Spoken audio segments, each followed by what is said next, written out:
আল্লাহ পাকের গজব একটার পর একটা আসতে আছে, দেখতে পারতেছেন না? যে বড় সড়ো কোনো বন্যা হয় কিনা আল্লাহ ভালো জানে। বলা হচ্ছে যে একটা জলোচ্ছ্বাসের মানে ঝুঁকির মধ্যে আছে বিশ্বের বহু কান্ট্রি জলোচ্ছ্বাস, বড় একটা জলোচ্ছ্বাসের হুমকির মধ্যে আছে। ফুট থেকে 25 ফুট পানি উঠে যাবে, উঠে উপকূলবর্তী অঞ্চলগুলো ডুবিয়ে দিবে। অর্থনৈতিক অবস্থা ভালো না, আস্তে আস্তে বিশ্বের মধ্যে ভয়াবহ অর্থনৈতিক সংকট দেখা দিবে এবং এই সংকটটা ফেস করবে মূলত এই মধ্যবিত্ত শ্রেণী আর নিম্ন মধ্যবিত্ত শ্রেণী। খুব ধনী দেশের কোনো সমস্যা হবে না, যারা মিডল ক্লাস কান্ট্রি বা আরেকটু নিচু মানের কান্ট্রি অর্থনৈতিক দিক থেকে, এদের সামনে ভয়াবহ একটা অবস্থা ফেস করতে হবে। সময় যাইতে দেন, আস্তে আস্তে সব স্পষ্ট হয়ে যাবে, আপনারাই বুঝতে পারবেন। অলরেডি গরিব মানুষ হাহাকার করা শুরু করেছে, বড় লোকের তো কোনো সমস্যা নাই। গ্যাস, তেল, চাল, ডাল সব কিছুর দামও যদি বাড়ে, বড় লোকের কোনো সমস্যা আছে? আমার তো কোনো সমস্যা নাই, আমি তো খেতে পারতেছি, কোনো না কোনোভাবে খেতে পারতেছি। কিন্তু যে কৃষক, মজুর, শ্রমিক, হ্যাঁ, যারা গরিব মানুষ, এরা তো আমার মতো না। আমার জন্য 4 বার বিদ্যুতের দাম বাড়লেও কোনো সমস্যা নাই।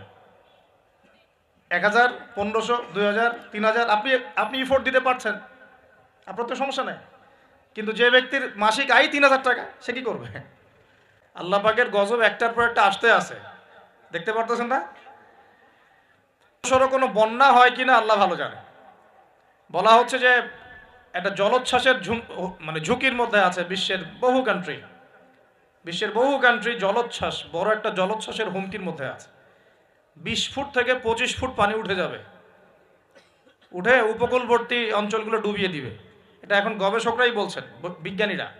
আর আমরা তো আগেই বলেছি, যখন একটা জনপদের মধ্যে শিরকের পাপ বেশি হয়, কোন পাপ? শিরকের পাপ। শুধুমাত্র ওই মূর্তি পূজা করাই শিরক নয়, আপনাদেরকে জানাই দিতে চাই, কবর পূজা করাও শিরক। কথা কি বুঝতে পারছেন? আমার কথা কিভাবে নেবেন জানি না, কিন্তু আমাকে তো বলতে হবে। শুধু মূর্তি পূজা করাই শিরক না, কবরে সেজদা করাও শিরক।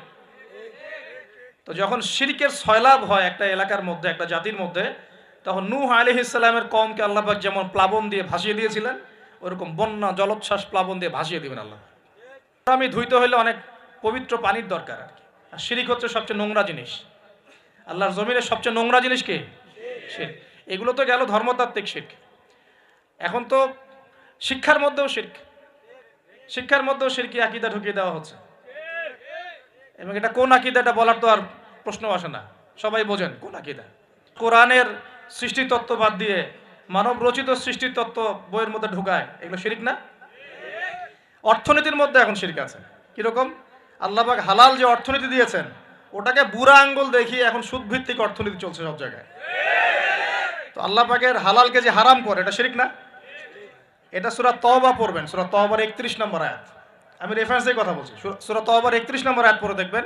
আল্লাহ পাক বলছেন যে আল্লাহর হালালকে যদি কেউ হারাম করে নেয় আর হারামকে হালাল করে নেয়, এই যে পরিবর্তন, এই কাজটা, এটা কিন্তু শিরকি আকীদা, কুফর, শিরক। আপনি হালাল হারতে পারেন না, আল্লাহ পাক একটা হারাম করেছেন, আপনি হালাল করতে পারবেন না। মানেন না ব্যক্তিগতভাবে, সেটা আলাদা বিষয়, কিন্তু অন্যের উপর ইম্পোজ করতে পারবেন না। মনে করেন আল্লাহ পাক হালাল করেছেন পর্দা, আপনি পর্দা করেন না, বুঝলাম, এটা আপনার ব্যক্তি স্বাধীনতা, কিন্তু আপনি পর্দাকে ব্যঙ্গ করতে পারবেন না। ব্যঙ্গ করলে কুফরি হয়ে যাবে। কথা বোঝাতে পারছি ভাই? নিজে পালন করে না, সেটা আলাদা বিষয়। আমি পালন করি না, তার কাছে মনে হয় যে বেপর্দায় চললেই মনে হয় ভালো, নাউজুবিল্লাহ, ওর কাছে এটাই মনে হয়, ওর কাছে এটাকে মনে হয় প্রগতি, অগ্রগতি, উন্নয়ন। তো সে তার থট নিয়ে থাক।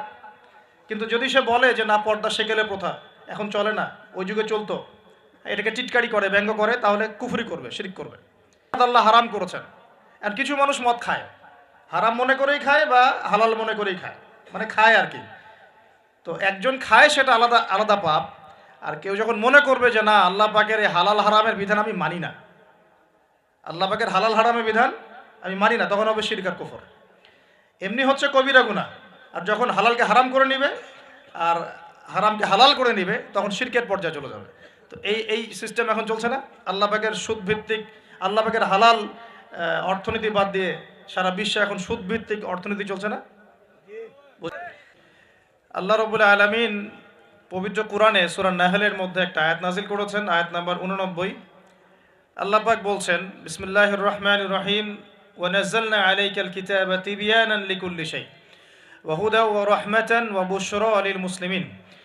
আল্লাহ পাক নবী মুহাম্মদ সাল্লাল্লাহু আলাইহি ওয়াসাল্লামকে বলছেন, হে নবী মুহাম্মদ সাল্লাল্লাহু আলাইহি ওয়াসাল্লাম, আমি তোমার প্রতি এমন একটা কিতাব নাজিল করেছি, এই কিতাব আল কোরআনুল কারীম।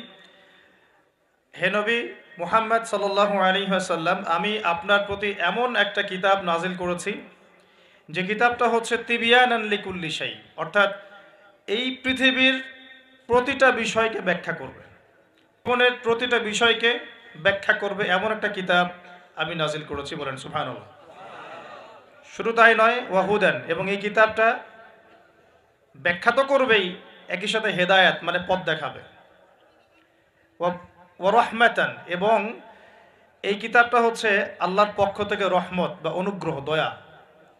3, 4, ওয়া বুশরা লিল মুসলিমিন, এবং এই কিতাবের সামনে যে নিজের ইচ্ছাকে সঁপে দিবে, যে আত্মসমর্পণ করবে, এই মুসলিমদের জন্য এই কিতাবটা হচ্ছে বুশরা মানে সুসংবাদ। তাহলে আল্লাহ পাক এই আয়াতের মধ্যে আল কোরআনকে 4টা বিষয় বলেছেন। 1, আল কোরআন হচ্ছে প্রতিটা বিষয়ের ব্যাখ্যা, 1 নাম্বার। 2, আল কোরআন হচ্ছে হেদায়াত মানে পথ প্রদর্শিত আপনাকে দিবে, গাইডেন্স। 3 নাম্বার, এই কিতাব হচ্ছে রহমা মানে দয়া, আল্লাহর পক্ষ থেকে অনুগ্রহ। 4 নাম্বার, এই কিতাব হচ্ছে বুশরা সুসংবাদ। কাদের জন্য সুসংবাদ? যারা এই কিতাবের সামনে আত্মসমর্পণ করবে, মুসলিমদের জন্য। তো এই আয়াত থেকে বুঝতে পারছি যে কোরআনে আল্লাহ পাক এমন কোনো বিষয় নাই যেটা ব্যাখ্যা করেন নাই, এবং কোরআনের প্রাসঙ্গিক ব্যাখ্যা হিসেবে আল্লাহ রাব্বুল আলামিন আবার হাদিস নাজিল করেছেন, যেটাকে আমরা সুন্নাহ বলি। এর দলিল কোথায়? সূরা হাশর আয়াত নাম্বার 7। কত নম্বর আয়াত? 7 নম্বর আয়াত। আল্লাহ পাক বলছেন, ওয়ামা আতাকুমুর রাসূলু ফাখুযু, রাসূল সাল্লাল্লাহু আলাইহি ওয়াসাল্লাম যা যা দেন নিয়ে নাও। রাসূল সাল্লাল্লাহু আলাইহি ওয়াসাল্লাম যা যা দেন নিয়ে নাও। ওয়ামা নাহাকুম আনহু ফান্তাহু, রাসূল সাল্লাল্লাহু আলাইহি ওয়াসাল্লাম যা যা ছেড়ে দিতে বলেন, নিষেধ করেন, ছেড়ে দাও। এখন রাসূল যা দেন সেটা কি কোরআনে আছে না হাদিসে আছে? বলেন। আচ্ছা, রাসূল যা থেকে নিষেধ করেন সেগুলো কি কোরআনে আছে না হাদিসে আছে? মনে করেন আমরা বললাম ঈশার নামাজ কয় রাকাত? ফরজ নামাজ 4 রাকাত। আর 4 রাকাত নামাজের মধ্যে মোট কতগুলো সেজদা হবে? আমরা কয়টা সেজদা করব, কয়টা রুকু করব, রুকুর তাসবিহ কি পড়ব এবং কয়বার করে পড়ব, সেজদার তাসবিহ কি পড়ব, কয়বার করে পড়ব, 2 সেজদার মাঝখানে বসবো কিনা, 2 সেজদার মাঝখানে কোনো দোয়া পড়ব কিনা, রুকু থেকে উঠে সামি আল্লাহু লিমান হামিদা বলে রব্বানা ওয়া লাকাল হামদ বলতে হবে কিনা, এই খুঁটিনাটি বিষয়টা কি আপনি কোরআনে পাবেন? পাবেন না। কোরআনে পাবেন যে আপনাকে 5 ওয়াক্ত সালাত ফরজ করা হয়েছে। এখন আপনি হাদিসে গিয়ে পাবেন যে সালাতের ওয়াক্ত কেমন হবে, কখন হবে, কিভাবে ওযু করতে হবে, আপনি জুনুবি অবস্থায় থাকলে কিভাবে ফরজ গোসল করবেন, কিভাবে মেসওয়াক করবেন, ওযুর সময় কি আগে ধোবেন, বিসমিল্লাহ বলে কি আগে মাথা মাসা করবেন নাকি আগে হাতের কবজি পর্যন্ত ধোবেন, কি করবেন, ধারাবাহিকতা কেমন হবে, নামাজের দিকে আপনি কিভাবে যাবেন, কিরকম পোশাক পরলে নামাজ হবে, কেমন করলে নামাজ হবে না, কোন ওয়াক্তে নামাজ পড়লে নামাজ হবে, কোন ওয়াক্তে পড়লে হবে না, কোন ওয়াক্তের নামাজ কত রাকাত হবে, কোন রাকাতে কয়টা সেজদা করবেন, কয়টা রুকু করবেন, ইত্যাদি, মানে খুঁটিনাটি বিষয়। এই খুঁটিনাটি বিষয়গুলো কিন্তু আছে হাদিসে। কোথায় আছে ভাই? সুন্নাহ প্লাস কোরআন, এই দুটোকে মিলেই হচ্ছে ওয়াহি, আল্লাহ পাকের ওয়াহি। এখন অনেকেই এই আয়াতের ভুল ব্যাখ্যা করতে পারেন যে আল্লাহ পাক তো বলেছেন কোরআনের সমস্ত বিষয় আমি ব্যাখ্যা করেছি, তাহলে হাদিসের কি প্রয়োজন আছে? উত্তর হচ্ছে আল্লাহ পাক কোরআনের সমস্ত বিষয়ের মূল নীতি ব্যাখ্যা করেছেন, আর হাদিসে গিয়ে এর বিস্তারিত ব্যাখ্যা করেছেন। আমি কি বুঝাতে পারছি? আরেকটা দলিল সূরা নাজম আয়াত নাম্বার 3-4। সূরা নাজম আয়াত নাম্বার 3-4 আল্লাহ রাব্বুল আলামিন বলছেন যে ওয়ামা ইয়ানতিকু আনিল হাওয়া, মুহাম্মদ সাল্লাল্লাহু আলাইহি ওয়াসাল্লাম নিজের মন গড়া কোনো কথা বলেন না। মুহাম্মদ সাল্লাল্লাহু আলাইহি ওয়াসাল্লাম নিজের মন গড়া একটা শব্দ উচ্চারণ করেন না। ইন হুয়া ইল্লা ওয়াহয়ু ইউহা, তিনি শুধু অতটুকু কথা বলেন যেটা তার কাছে ওহী করা হয়। সুবহানাল্লাহ। যখন থেকে নবী সাল্লাল্লাহু আলাইহি ওয়াসাল্লামের কাছে নবুয়ত এসেছে, এরপর থেকে একটা শব্দ নবী সাল্লাল্লাহু আলাইহি ওয়াসাল্লাম আল্লাহর হুকুম ছাড়া বলেন নাই।